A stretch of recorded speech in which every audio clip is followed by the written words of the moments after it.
നേരത്തെ ഞാൻ പറഞ്ഞതൊക്കെ ഒരു തമാശയായിട്ട് കരുതിയാൽ മതി. ഇവരൊരു ടാക്സി എടുത്ത് വിട്ടെ. ശരി സാർ.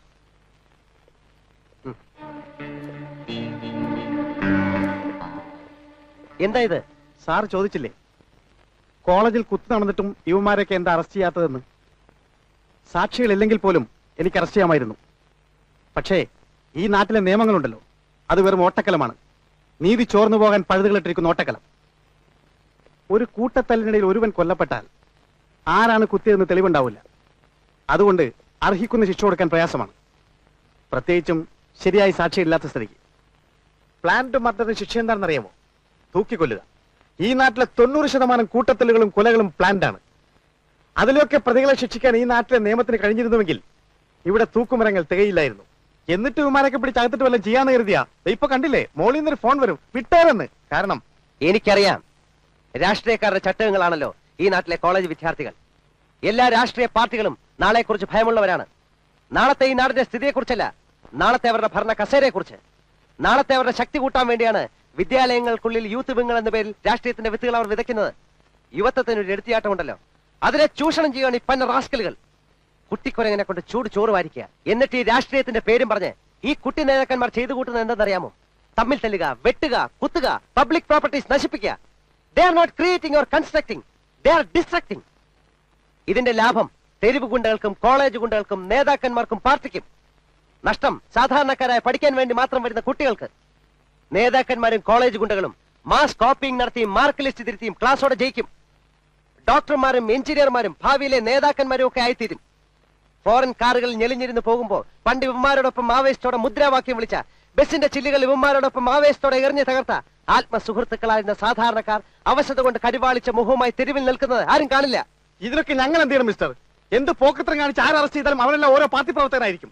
അത് തേച്ചു മാറ്റിയാലും ഓരോ പാർട്ടിക്കാർ വരും. മിനിസ്റ്റർമാരുടെ പ്രൈവറ്റ് സെക്രട്ടറികളും ഇവരുടെയൊക്കെ ചെരുപ്പ് നിൽക്കുന്ന പട്ടികൾ ഈ നാട്ടിൽ ചില പത്രക്കാര് അവരെന്നും പോലീസിന്റെ കഴിവില്ലായ്മ കൊണ്ടും അനാസ്ഥ കൊണ്ടാണ് കേസുകൾ കഴിഞ്ഞത്. പിന്നെ ഇവിടുത്തെ പോലീസുകാരൻ ഈ നാട്ടിൽ എന്ത് ചിരക്കാനാ? സോറി, ഞാനൊരല്പം ഇമോഷണൽ ആയിപ്പോയി.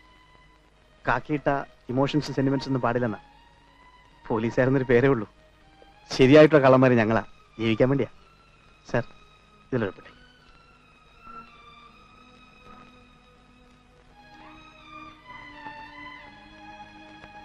വരൂ sir. Give me back my pistol. I'm sorry. എന്റെ തോക്ക് എനിക്ക് തിരിച്ചു തരണം. എനിക്കതിനുള്ള അധികാരമില്ല.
അല്ല നോക്കിയും കണ്ടൊക്കെ നടന്നില്ലെങ്കിലേ നമ്മൾ അധികം താമസിക്കാതെ ഇതുപോലെ ഒരു ബാജിയുടെ കുത്തേണ്ടി വരുവേ.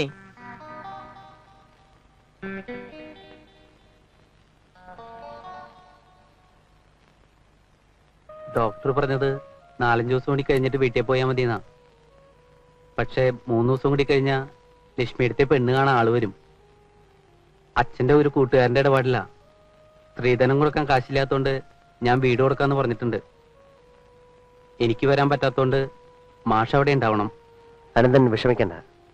അനന്തന്റെ സ്ഥാനത്ത് നിന്ന് വേണ്ടതൊക്കെ ഞാൻ ചെയ്തോളാം. എന്താ പോരെ? മതി മാഷേ. ലക്ഷ്മി എടുത്തി നേരം വൈകണ്ട, പൊക്കോളൂ. കാലത്തെ പാല് മേടിച്ചു കൊടുക്കാനുള്ളതല്ലേ. വരൂ, ഞാൻ കൊണ്ടുവിടാം. ഉം. ഉം.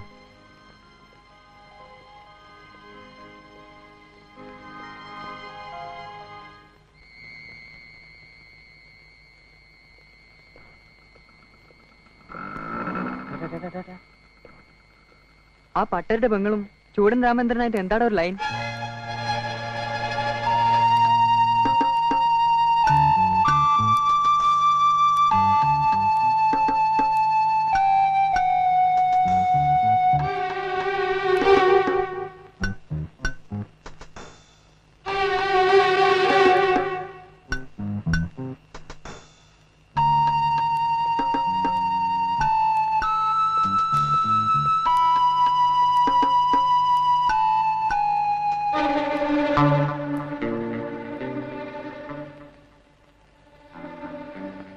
രാമേന്ദ്ര, നിന്റെയോ എന്റെയോ അവസാനം കണ്ടിട്ടേ ഞാൻ അടങ്ങും.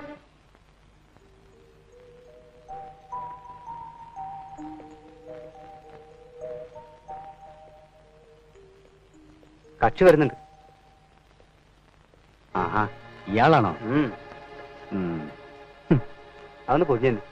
ഇതൊന്നും പൊതിയേണ്ട കാര്യമില്ലടൂ. മിഠായി വാങ്ങുന്ന പോലെ ആൾക്കാർ വാങ്ങിച്ചോണ്ട് പോണേ. എന്നാലും ആൾക്കാർ കണ്ടില്ല മോശം.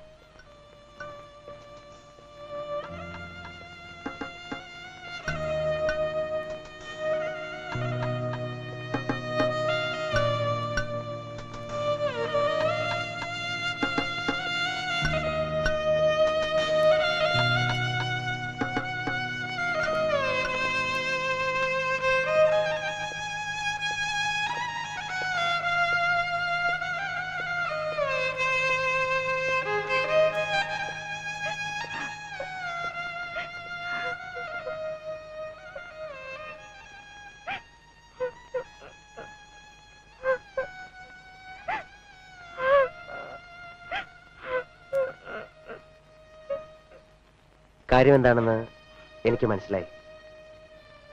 വരുന്ന വഴിക്ക് ഞാൻ കണ്ടു. ലക്ഷ്മി ഇങ്ങനെ കരഞ്ഞതുകൊണ്ടോ വിഷമിച്ചതുകൊണ്ടോ അത് എഴുതി വെച്ചവര് മാച്ചു കളയാനൊന്നും പോകുന്നില്ല. സത്യം എന്താണെന്ന് നമുക്കറിയാം. പക്ഷെ നാട്ടുകാരെ അതൊന്നും ബോധ്യപ്പെടുത്താൻ പറ്റില്ലല്ലോ. ഏതൊരു പെൺകുട്ടിക്കും സഹിക്കാൻ കഴിയാത്ത ഒന്നാണ് ഉണ്ടായതെന്ന് അറിയാമെങ്കിലും പറയുകയാണ്. സാരമില്ല എന്ന് കരുതിയ വിഷമം കുറെയൊക്കെ മാറിക്കിട്ടും.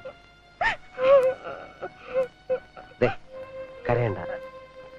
ഇങ്ങനെ കരഞ്ഞാൽ എന്നെ കുറെ വിഷമിപ്പിക്കാമെന്നല്ലാതെ എന്താ കാര്യം?